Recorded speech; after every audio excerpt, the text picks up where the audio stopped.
are now rolling. Mr. Bernhard, Nice. what's up, brother? How you doing, my man? Doing good. How you doing, man? I'm doing great. Thank you, sir, for taking the time. I know you got a lot going on up there, trying not to freeze to death up in Montana. You Mm-hmm. know, it's kind of moved through. It was crazy this weekend in Park City. This morning, the high is like, I don't know, 13. Well, it's Yep. crazy. It's starting to like Forget warm about up a it. little bit. But how much snow did you guys get up there?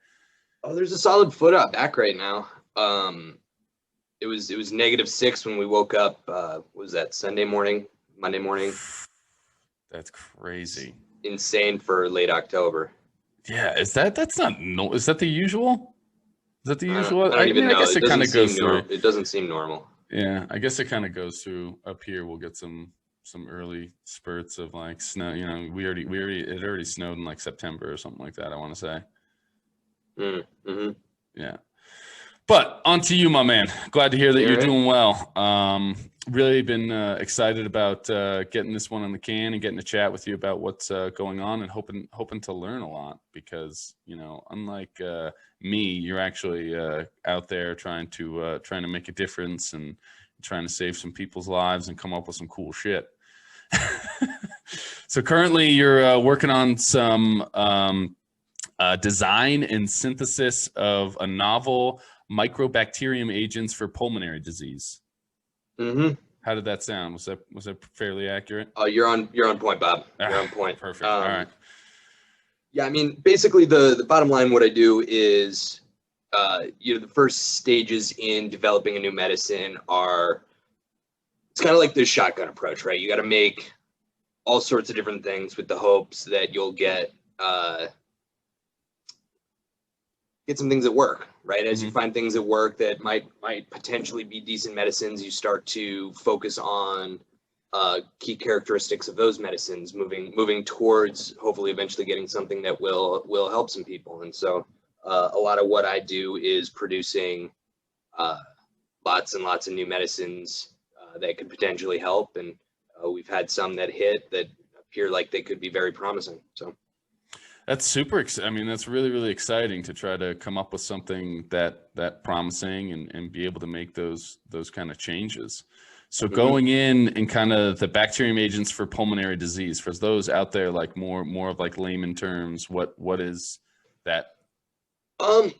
Yeah. So you think about what tuberculosis is. I'm not actually working towards tuberculosis. I'm working towards what I kind of consider a bacterial cousin of tuberculosis. Okay. Avium is the name of that bacteria, but they live in your lungs, and in the case of tuberculosis, it can live for extended periods of time without actually affecting you, without you being aware that you're infected. Treatment right now is horrific. 9 months, 18 months, of taking like heavy doses of a lot of different pharmaceuticals in order to get treated for that. It's a bad deal. And this disease, avium, sometimes is misdiagnosed as TB. So you go through this horrific tuberculosis treatment and find yourself still infected because you've been treating the wrong illness. So it's not as prolific as TB, but it's a huge issue, and we're working to hopefully help sort that out. So how does that kind of start? How could someone get that, and how much more rare is that compared to like tuberculosis to get? I have no idea. Okay. These are great questions, Bob. These are great questions. So, avium is what it is? Mycobacterium avium. Mycobacterium avium. Okay. Mm-hmm. So the agents, kind of what do you go in and kind of attack with that? What's like the plan of attack? I don't know what you mean, Bob. So you're trying to come up with something that essentially shortens the treatment for people, right? Or is going to, instead of 18 months of horrific time in the hospital and stuff like that, what will shorten it? What will kind of what will take care of the disease, or what's kind of the thought process? Well, sure. So we're working on new treatments, right? The idea is addressing treatment in a new way, and this is the same sort of approach that is used with any new pharmaceutical. We have some compounds that are active. So what I do, like my job is really just strictly making these things. So I make new compounds that we test to determine how active they are against our target bacteria. And then we also look to see, ideally we can hit the bacteria without affecting, the person, without any side effects. So essentially, like you go through and you get chemotherapy or cancer treatment, something like that, this will essentially just attack that area. And like one of the side effects of chemotherapy is like your hair falls out, you're weak and stuff like that. And this sort of treatment, it just narrows in on the area that is like specifically needs the treatment, I guess. Right. Well, fair? I mean, cancer is a special case, right? A lot of the treatments for that, methotrexate, whatever we're using these days, monoclonal antibodies. But like a lot of with cancer treatment, we're killing rapidly dividing cells. And so the unfortunate side effect of that is we're killing, hair follicle cells. We're killing lining of your stomach. We're killing, the reason your fingernails and toenails start popping off is because the pharmaceuticals that you're taking are doing their job. Mm-hmm. And we just simply, in that case, hope that we can kill the tumor before we kill the patient, mm-hmm.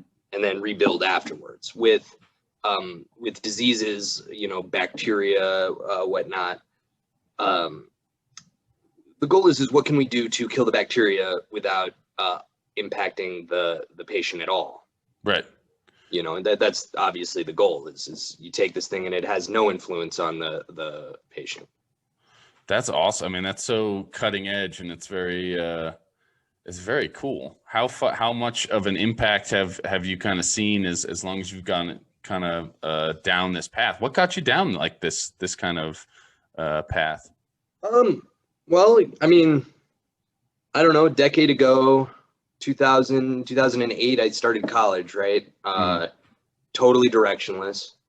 No idea what I was doing. I started, I went through like 5 degrees. I came to Montana State as an art student. Mm-hmm. So obviously I had no idea what I was doing. And, when you take a look at it, I did, at some point I said, well, what is the goal? What's the point of this degree, this direction that I'm taking? And I couldn't really find any answer to that question with what I was doing. Mm-hmm. You look at, I went through several degrees. It was kind of just like I was trying to get through college any way that it was gonna get completed. Right. But then you start to look at the goals, like why, what is the value of this? And chemistry seemed to be accessible to me. And I found a very cool lab to work in. At the time, it was a lab researching carbohydrate and protein binding interactions with the goal of studying cancer processes. Mm-hmm.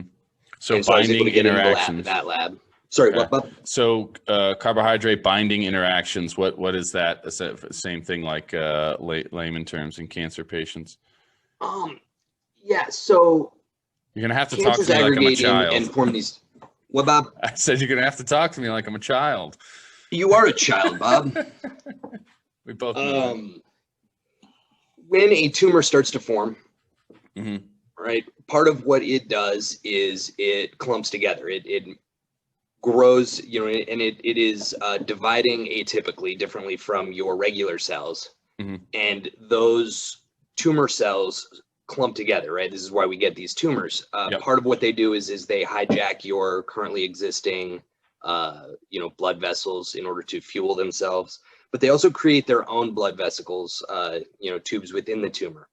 Okay. And so a lot of what that is proteins on the surface of these cells start to change. They become fundamentally different from healthy mammalian human cells. Mm-hmm. And one of those proteins that becomes exposed allows these cells to stick together better.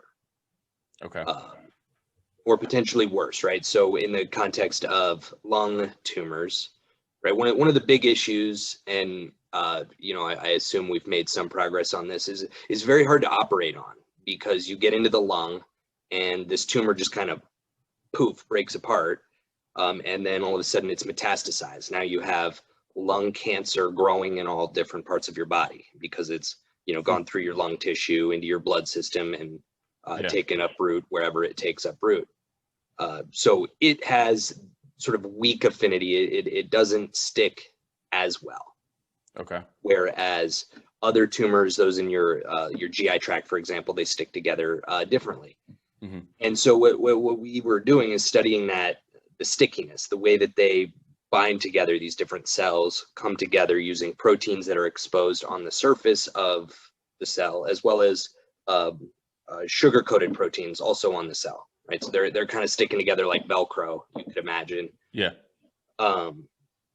And my work there, which was you know, the tail end of my undergraduate degree as well as grad school, was making these polymers that disrupted or impacted the binding between various cells, cancer specific cells. So kind of made it more, so trying to make it more slippery, not kind of Velcro in as much, or I mean, I think that the goal overarchingly is to better understand those binding interactions. Okay. But I could also imagine Longview being able to use this technology in order to make surgical removal of tumors easier. Mm-hmm. So is that fun, like kind of being able to create and go through and to I mean, it's such like a puzzle you're trying to figure out. Is it, or is it just like infuriating? Yeah, it's both. So it's certainly both.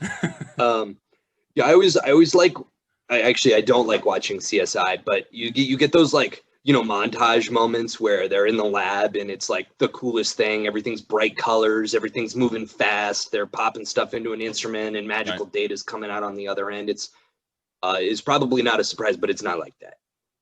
Damn.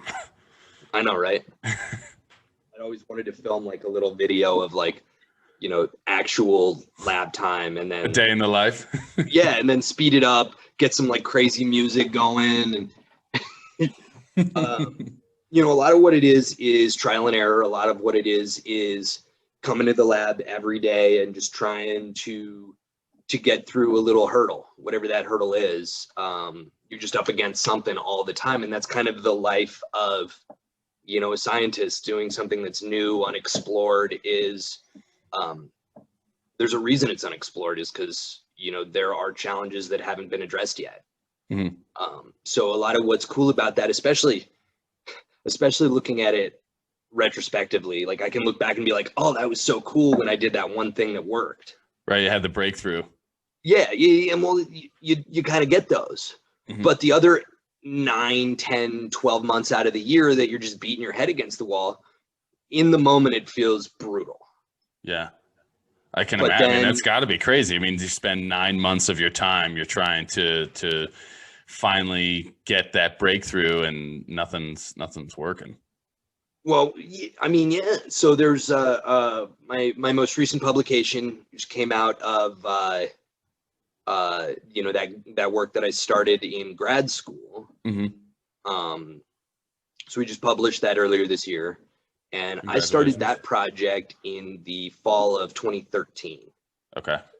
Wow. And so that's a solid 6-7 year block, mm-hmm. in between starting a project and completion. Yeah. It took me almost 3 years to get a completed synthesis. So in order to make the polymer that I've been talking to you about, mm-hmm. It took me 3 years to make my first one properly. Wow. Part of that was this was unexplored. The other part of that was skill and technique development on my end. But right, you got to learn part of, I mean, it's all part of the learning process in there as well. Yeah, absolutely. And I was able to I went to Berlin for a little while to train under some people working on similar problems at the Free University in Berlin, and so I was able to work with them for a while, and that represented a significant breakthrough for me in terms of being able to get them done. Okay. So going through, and what was that was that a little bit like eye-opening? Because I mean, do they operate differently than here in the States when they're going through? I mean, they have a different kind of plan of attack when they're going through, kind of dealing with those polymers and stuff like that. Well, I think that the Germans have a very different approach in general, and maybe I shouldn't generalize like that, but the research group that I worked in had a very different approach than anything I'd seen before. What was so different? Well, I'll get into that. Generally, so the lab environment that I grew up in, you start a project and you do all of the parts of the project. That meant for me, I was working on synthesis, making the polymers, and then I was going down the rabbit hole of testing them to see how they worked. That meant that I was working all of a sudden doing biological experiments. I was creating the proteins that we were studying using E. coli as an expression vector. So what that means is you trick a certain E. coli strain into generating the protein that you want to study. Okay. And then you purify that protein away from E. coli. Okay. Right. So something totally outside of my experience, but I was able to, because it was of the dynamic of the lab and because of the nature of the project, I got to do a huge amount of different work. Right. I mean, is that pretty exciting being able to, because it sounds like it kind of gets you out of your comfort zone. It keeps things interesting, that's for sure. You know, and that was fundamentally the opposite of how those in the lab in Germany handled it. Okay. They generated very, very specialized scientists. So if I had trouble with a certain type of experiment, I would go to a certain person. But even within the same framework of the same project, if I had a different problem, I needed to go to an entirely different person, possibly in a different lab, different room, different area, because that is, I needed to talk to a different person who had specialized in that different area. So it's much, much more specific and much less generalized than here. So that's correct. So they each had, and their method turned over a ton of work, because rather than being sort of buried in all of the minutia of a single project, they're just turning through something they know very well within many, many, many projects. Right. So they have a bunch of different people kind of rotating in, and they're specific on their one part of whatever that project is. They have one specific thing that they're working on. Absolutely. And so I found myself in Germany. Most of what that was just interviewing different people. I did some science, I did some experiments, but most of the time I spent, locating people who had an expertise in a certain area, figuring out what they knew that I didn't know. And there was a lot of that. And then finding ways to apply that new knowledge to my project. That's super. I mean, that's got to be super exciting and kind of eye-opening of just the differences there. And then it's like, okay, I mean, did that kind of change your mind a little bit and being like, okay, I need to be sharp in the one area that I'm focused on and kind of more interested in learning about? I mean, does it make it easier if you're the one guy that knows about that part of the project when you're going through? Yes and no. I think that the huge issue, Bob, is the job market right now, right? Yeah, sure. And most of the jobs I've been interviewing lately, a little bit trying to find some new work, and having sort of a diverse skill set is way more valuable, I think, in the eyes of employers, especially around here. I can say, hey, yeah, I've got experience in these things that you need help with, rather than say pigeonholing myself in a specific area. Okay. Right. There's not, unfortunately, in Bozeman here, there's not a terrible amount of work in the stuff that I've specifically trained to do. Right. But all of the sort of multidisciplinary stuff, being able to say, yes, I have experience with this or that, because my project took me through the weeds on so many different topics, it gives me the opportunity to speak on many different techniques and ideas. And so I think that in that sense, it's been really good. Right. No, that sounds like it's been really good for you. And then also, I mean, how much has changed just in the last year with everything going on with COVID? I mean, now are you I mean, everyone's kind of had to play a little bit of catch up. So can you work more remotely on some of the things for different people in Germany or in the US and be able to work out of the lab? Because MSU has a pretty good lab up there, right? Well, we have a wonderful lab arrangement, but unfortunately, there's almost nothing I can do remotely. Okay. Why is that? Well, because everything's in my hood, in my workspace, right? Okay. Right. My entire job, the goal set is make these compounds, make these potential mycobacterium inhibitors, and there's almost nothing I can do from home. I can make sure that my notes are organized. I can maybe write up some stuff, but 99% of what I do is in front of the hood and, working with the chemicals, purifying, things like that. That's all done on site. No, but I'm saying, so working, obviously you have to be able to go into the lab in MSU to be able to work on it, right? But I'm saying, can you do that up there and have it for someone in East Coast or, the work that you're doing there? That's what I'm saying. How much has that kind of changed since you've oh, absolutely. Okay. Well, let me just say that the compounds that I make aren't tested in-house. Okay. Gotcha. So, right, my job ends at making them. Making the compound, and then they're shipping out. They're going. Yep, and then I ship them to. We have a collaborator at Notre Dame. We have a collaborator. Actually, the people who I work for in Japan. So I work and I'm funded by a pharmaceutical company in Japan, and so most of my compounds go and are shipped there. Okay, so they're getting shipped out. They're moving out. That's pretty cool. Yeah, absolutely. Yeah, that's exciting. So when's the trip to, I guess, COVID's kind of messing some stuff up here. Hopefully the vaccine right after the election, I'm sure it'll be good to go. So you'll be able to travel to Japan soon. So, I mean, it sounds like it's kind of an interesting path to get into chemistry. It's one of those things that I would certainly, even if I'm like, okay, I kind of like art and I like athletics and some of those things. I mean, I wouldn't think that chemistry would be the thing to really kind of make me go, yeah, I think I'm, it always went over my head. I guess, simple-minded over here, apparently. But for you, I mean, was it just the ability to kind of create? Because you've always got a very creative and thought detailed kind of mind. So is that kind of what enticed you into chemistry? I think so. I mean, I always had the sort of the grades and the capacity to understand it more or less. But, what was exciting was exactly that. It was this ability to create new things, understand. I really liked, what I did like about art was there's an element of creativity. There's an element of development. When I first came in as an art student, I really liked ceramics, and I'd make these. My big thing was teapots.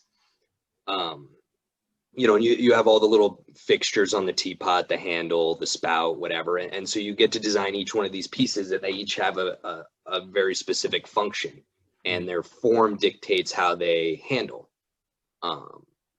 Whether it pours well or poorly, or if you can even hold the thing, who knows? And I think that that's very similar to how I think about organic chemistry. Okay. Right. So without getting into too much, I'm sorry, go ahead. Everything's got a function. And how Absolutely. do you go in and make it work? Purpose, a reason to be there. Without getting into too much detail about the specific structures of the compounds that I'm making, there's a couple of different sections, right? So I can build section A and section B independently, and they will have various structural differences. Their form is different than the previous ones that I've made. Yeah, and so I can make variations to section A or section B, and then when I tack them all together, they come together into one single compound. And now we have a huge variety of structural differences. So then the question becomes, how does it perform compared with previously analyzed structures that are similar or different? This gives us a good sense of, where to move forward, how things might change or be different. And I find that is very similar to the creative direction that I looked for in art. Absolutely, for sure. How long, so creating that compound and going through, and how long does that process take? Does it vary each time when you're adding new things in and kind of taking some stuff out that maybe didn't work? I mean, what's that process usually like?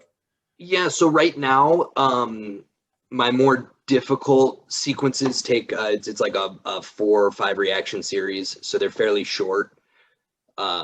Generally, to get pure compound, I'd say it's maybe 2 to 3 weeks per compound. And you can run a few of those at the same time. So my goal is to generate between about 10 and 20 new molecules every month. Wow, sounds like a lot. It feels like a lot. It's been a struggle, especially with the weird hours that we need to keep these days. But so that's my goal now. In grad school, it was a more difficult, longer synthesis, and those, I mean, it took me 3 years to make my first one in grad school.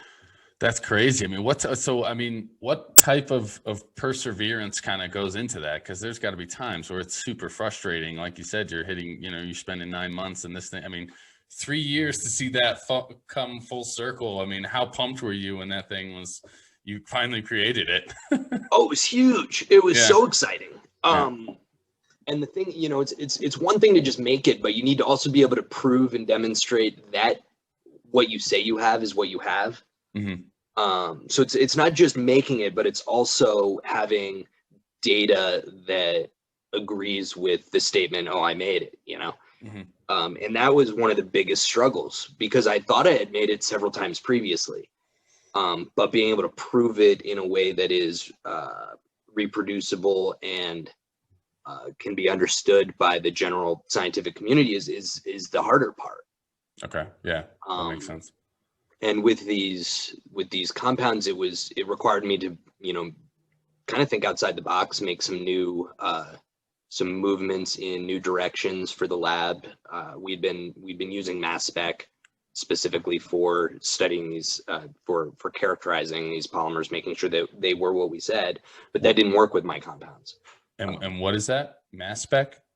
So that's it is a class of methods and instrumentation that allows you to understand the size characteristics, the mass of the compounds that you're making. Gotcha. You can imagine this is important for polymers because they can be big, they can be little. Right. And being able to see specifically what that polymer size is pretty critical for knowing what you have, especially because most of our studies were about how big is our polymer and how are the differences in sizes going to influence that carbohydrate binding interaction. So how'd you have to work around that? So there was a 1980s, like a super old, super beat up piece of equipment that had been sitting in the hallway of the building that I was working in for as long as the building had been around, right? And it seemed to me that this new method, it was a method actually that the Germans used, was going to be the answer to my problems here. But we had, the budget wasn't there to get anything special, and I needed some proof of concept before anybody was going to throw any money at this idea I had. So I took this busted up piece of equipment from the hallway and rebuilt it, made it work, which that was something of a huge project. That's a lot of those creativity. Parts. What's up? I said that's some creativity. Let's see this hunk of junk in the hallway and see if we can get it to produce. Well, it's kind of become my like niche thing, right? So a lot of what I do now is I think one of the things that makes me an asset in the lab is that when things break, I'm there to take them apart, fix them, put them back together, and that was the start of that. It was a 1980s Waters HPLC. And it had all sorts of seal problems. It had piston problems. And what was cool is I got to learn everything about how it worked. Why is every little part in this instrument what does it do, where, and was able to rebuild it and turn it into a usable piece of equipment. That's super cool. I wish that I had those talents and abilities. But that's also like a yearning for knowledge that you've kind of always had. I mean, you've always had that curiosity for sure. Mm-hmm. No, it's super cool. And then it worked. How rewarding was that? Oh, it's huge. Yeah. It's huge. That's rad. And so some of the data from that is actually got published in this paper in I don't remember, May is when it came out, I think. Yeah. So.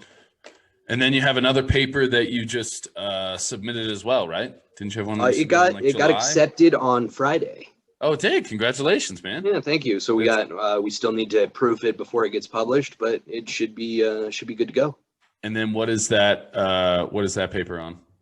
Similar stuff, looking at carbohydrate protein binding interactions. And so the way I want to address what this is about is, you can imagine, with Velcro is like the go-to analogy here. Any individual hook and loop is extremely weak. Mm-hmm. Right? So one little hook and loop in Velcro, it's not going to do its job.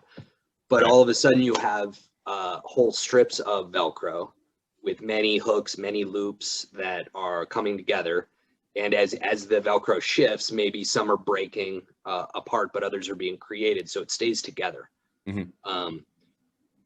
And this is happening on the molecular level with these carbohydrate protein binding interactions. So there are many proteins, and they are coming together, interacting with many carbohydrates, each on the surface of cells or in all sorts of different biological contexts. And you can imagine that there are different strengths of these hook and loops, right? You could have a single that is so strong, a single hook and loop that is so strong that you could never get them apart, which functionally isn't very useful, but is interesting on a molecular level. Right. And you could compare that to hundreds and hundreds of very weak interactions, as is the case in Velcro. And so the paper that's coming out right now is it, in a lot of ways, it is a methods paper. It's a proof of concept using this new instrument to study the strength of those binding interactions. Okay.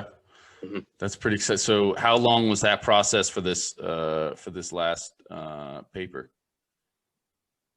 Because I know you had a large amount of time for the last couple. Well, this one was interesting because it really wasn't my project to begin with. Okay. The instrument itself, the sort of the cornerstone to this new project, I had very little to do with. So this instrument that is very new, very exciting, is not something I had anything to do with the production of. Okay. I came into the project in order to make some molecules that needed to be made just for the scope of the study. Right. And it became my project. At some point, it was no longer, there are these people who are doing their instrumentation work, and I'm over here making compounds. At some point, it just became me doing, both parts. I'm making compounds, I'm seeing how they bind. Very cool. And so I think that I started that project somewhere in the 2015-ish area. Okay. But it had some legs before that for a number of years as this instrument was being built. I think that the biggest issue, and I'm not so sure that projects should take as long as they've taken me. Let's be clear about that. But in this case, my biggest hurdle was computer issues, if you can imagine. Okay. What kind of issues? As we grow into this new era of cybersecurity issues, and what can and can't be on the internet because of data, hackers and whatever. A lot of old instrumentation is no longer compatible with the digital infrastructure at the university, which is a huge struggle. You have these computers that are married to these instruments, right? And you have this one software that's got this license that is 900 years old, and there's no way around that because it's the only software that's going to run this instrument. But that computer is no longer allowed to be on the internet because it is, it's dated. Obsolete. Yeah, the hardware can't accept the new software, so it can't be on the internet. I'm no computer guy, but and that's part of the problem, right? Mm-hmm. I had to sort of dive into computer related stuff in order to continue to keep this instrument running. Mm-hmm. Sounds like, it sounds like a lot of problem solving. I mean, it sounds like it's a lot. Life of a scientist, man. Life of a scientist, that's for sure. Yep. You always enjoy some problem solving. I mean, you kind of have to, right? I mean, that's the day in, day out. For you, does that kind of just speak a little bit to your personality? Just the fact that, every day it's almost like you're failing a little, right? You have to, the perseverance sounds so extreme of going through, but then you get the high of that breakthrough, of it's not working. I gotta pivot. I gotta adapt. I gotta change my method. I gotta try this. And then boom, it finally clicks. That click just has to be unreal. It's exciting when it happens. A lot of the time it doesn't feel like that, because it's not one monumental breakthrough. It's 500 little ones. Mm-hmm. And so much of that is, I always feel like the idea of a breakthrough is it sounds like chance, but it's not. Yeah. When you try something 500 different ways and like 15 of them work pretty well, and then you take those 15 different, things that you tried and branch out from there. It's really just about optimization more so than it is. You vary just a little bit every time, and you vary it in a very controlled and understood way, and see if it's better. Things are it's especially in chemistry. I can't speak to anywhere else, but it's on a continuum. Things don't. Mm-hmm. It's not all or nothing. It's like 60% or 58%. Right. So you take your 60% and build from there. Mm-hmm. And eventually you get somewhere that looks a little better than 60%. So you're constantly kind of just, it's those small baby steps, constantly changing, constantly getting just that, getting that 1% kind of better each and every day or different, That's exactly right. And that's how I try to think about it. Is it's not like you try and fail continuously until you get it. You have partial successes all the time. Okay. And how do you delineate between a good partial success and a better partial success? Mm-hmm. That makes sense. It's probably a better way than looking at it than like constantly like failing, because that one breakthrough does come, but it's from every day of kind of slowly building. But it is like a lot of learning each and every day, right? That 1% better. It's like, okay, now I know that this method is going to be a little bit better than the last. Just the experience that you've had so far compared to, or I guess that I should say that you've built so far compared to like where you started at this, has just got to be, monumental. Absolutely. And I think that that's true of everything in life. Is like you just take these little bits every day and you say, hey, this is an improvement over yesterday, and that's a success. Yeah. That's what I look for on the day to day. Is that kind of some advice you would have for, if people are if this is a path they want to go down, they want to get into some chemistry, what would you tell them? Absolutely. And I don't have any students right now. I have some people in various labs that I go in and help. And what I always try to show them, and this is maybe a specific example, but I always make sure that they're running two things at a time. If you have two reactions that you can run at a time and you're only varying one variable, now side by side you can see the difference between these two things. Mm-hmm. It no longer, you can cut out everything else and just say, what is the difference here? Mm-hmm. But like if I had just general advice for people getting into the field, that's exactly what it is it's taking these little wins on the day-to-day basis instead of looking. It's daunting when you look at a project that can last for 6-7 years, right? To try to take it all in holistically. But if you can grab a little bit here and a little bit there, inevitably at some point you make it to a final product that you can be happy with. Mm-hmm. No, definitely. So yeah, rather than just looking at that end, I mean, 6 years, because you don't know when that end's going to be, right? There kind of is no finish. You have a product that you end up being happy with, but there is no finish line. So it's kind of going through. And for you, is it, do you have like daily kind of goal setting or daily, like, okay, checklist? Like, are you like a Post-it note guy of like, okay, this is what I should be expecting for the day? Or is it more of like a kind of a weekly breakdown of like, all right, by the end of the week, this is where I want things to be, because these are the times that I'm going to be in the lab. And because that's kind of constantly shifting, right? Your lab time kind of moves around. It's not always the same every day. It's more or less the same. And, no, it is. You know, I do both. I try to have a daily goal. What am I going to get done today? What does that look like in terms of like, you know, small manageable chunks that I can, you know, in this hour, I'm going to do this specific thing. And then in the next hour, I'm going to do that specific thing. But I'd like to have this much done by the end of the week. Okay. So it is. Yeah, no, absolutely. I feel like it's easier too when you kind of go through and you do the daily one or two things. It gives you just like a little bit of momentum that okay, these are what the goals were for the end of the week. And I feel like if you just write it all down at the beginning of the week or beginning of the day, like I need to get these 50 things done, it, as you spoke to, is just daunting, right? It's looking at 2 or 3 years down the line. You're like, oh my God, this is like so many things to get done, rather than, okay, here's just one little chunk I can kind of chip away at. And then you look at the end of the day, end of the month, end of the year, and it's boom, I finally accomplished what I wanted to. Absolutely. Yeah, it is. It can become overwhelming to look at all 50 of those things on your list, but it's all manageable. It's all doable. You just need to look at it individually. Has been my experience. That's kind of how I think about getting through a task. Small amounts of progress every day.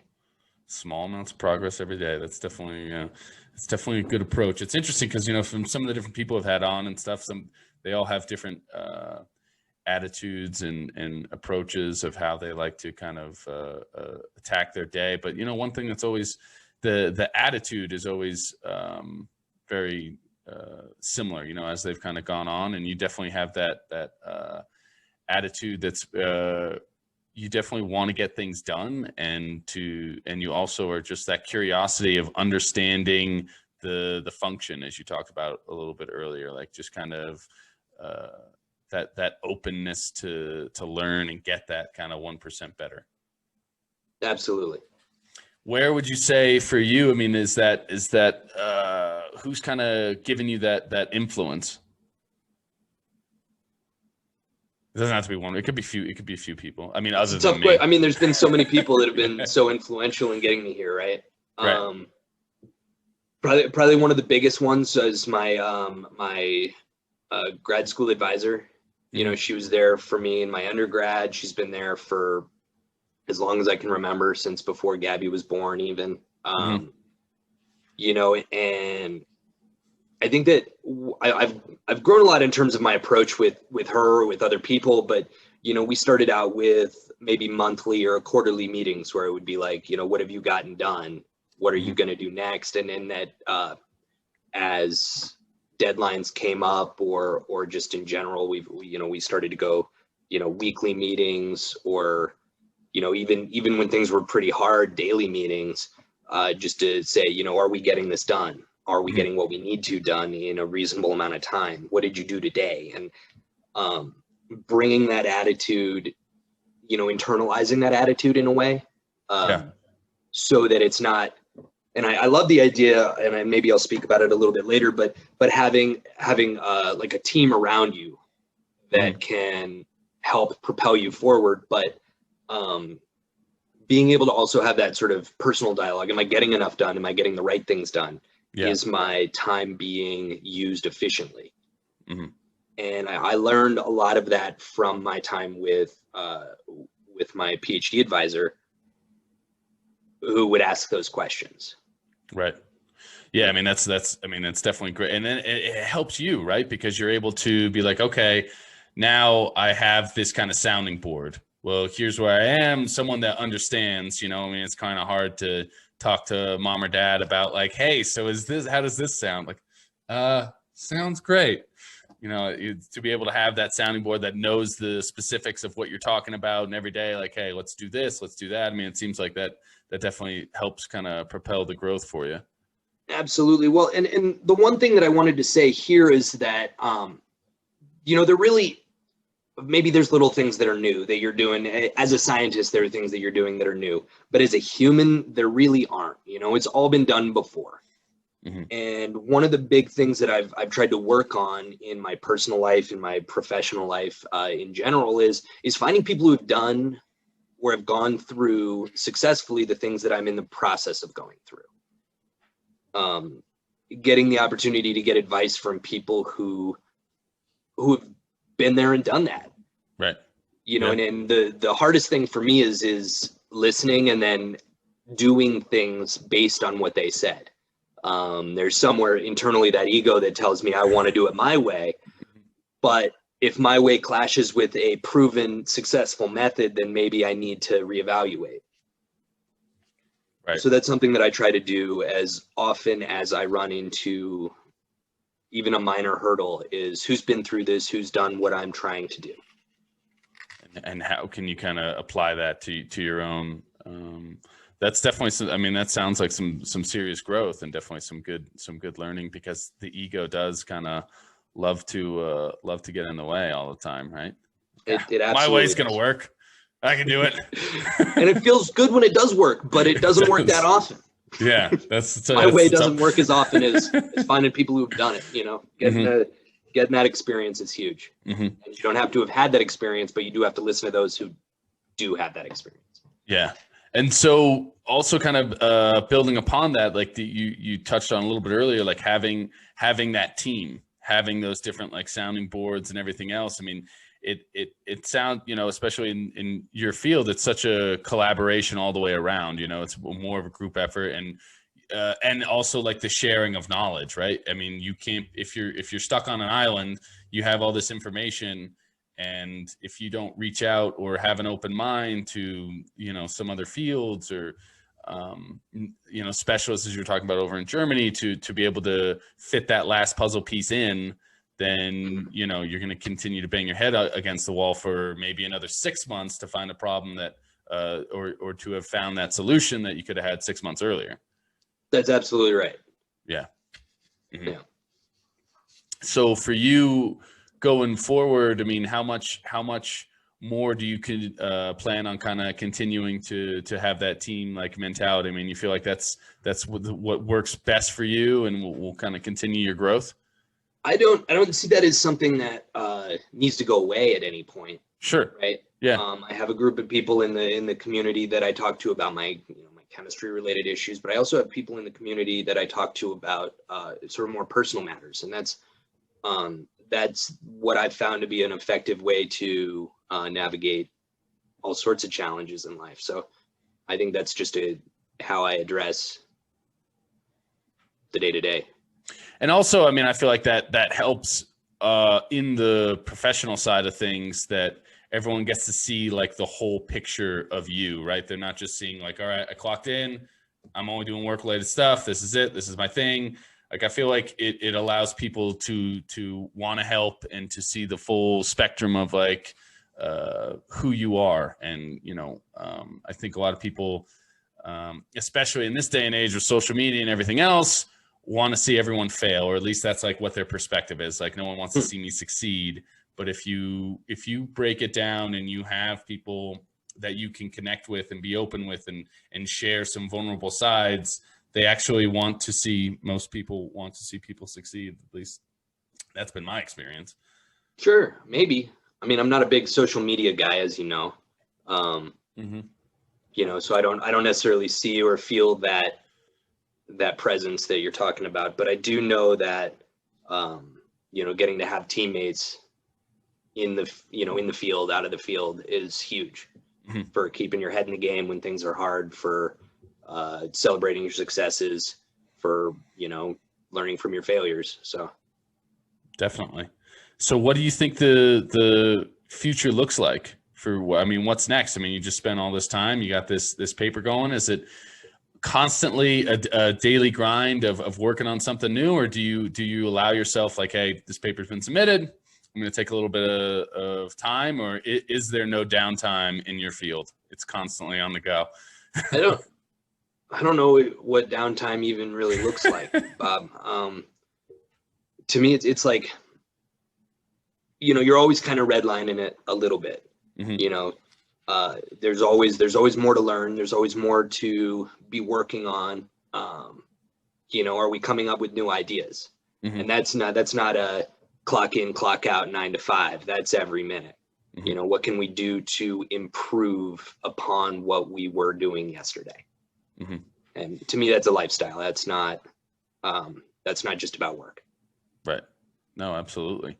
You definitely need to have that mindset, and you definitely do that in your personal life as well. You're always kind of getting that tinkering and trying to figure out the functions of things, and definitely works for you. I mean, do you ever get concerned about a potential burnout? Because I know that's one of those things in the constant day-to-day of that there is the possibility. I know a lot of people have, at least, I know that you have as well, like skiing wise and just in different fields, like people, there is that burnout effect that can happen. I mean, what do you try to do to keep things fresh?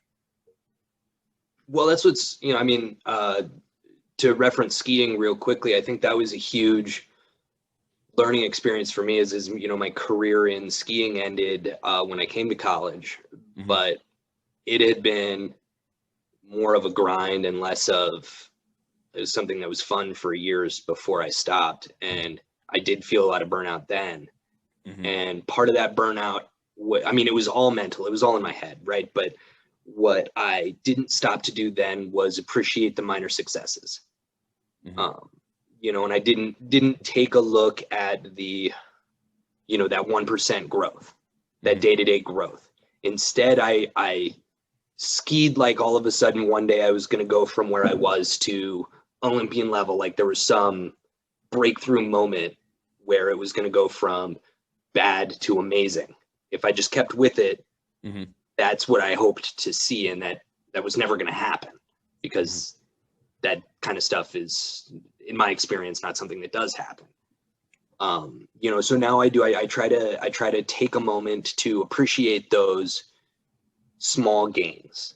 No matter how small they are a success. And I think that that's what has kept me from anything that looks like, to avoid anyway, burnout. I get tired like everybody. I get sick of it like everybody. Yeah. But part of it, you just get in there and you grind. Well, that's all. Yeah. I mean, it makes a lot of, also at the same time, you did not have quite the downhiller's body at like, 5'7", 150 pounds. I don't think you were going to, get down the hill there. No, I think that I weighed in at less than that when I was done skiing. It was never going to be great, Bob. Well, it sounds like you got a lot of fun stuff kind of coming down the pipeline, a lot of exciting things ahead, my man. So I look forward to seeing what happens in the future, and hopefully the next time we'll be able to do this in person. Hopefully, come down here. I'll be able to go up there once I get the studio kind of all dialed in and everything else. It'll be good. Yeah, man. Yeah. All right. If they want to check you out, they got a website or something like that. People can kind of look up to check out the research. I mean, it needs some serious updating, but you can find me at samuelpbernhard.com. I have a LinkedIn, but that's like as close as I have to an internet presence. So and I know that's got to be all you got. So yeah, that is all I got. So there you go. Deal with all that. Got work to do, man. I know you do. All right, my man. Well, thanks for taking the time, and I'll let you get back to work. I really appreciate it. All right, buddy. Keep up the good work. It was good talking to you. All right. Bye, everybody. Hey, everybody. I hope you enjoyed today's episode. Please make sure to like, share, and subscribe. And make sure you hit that little bell button so you get notified every time a new episode drops. Thanks.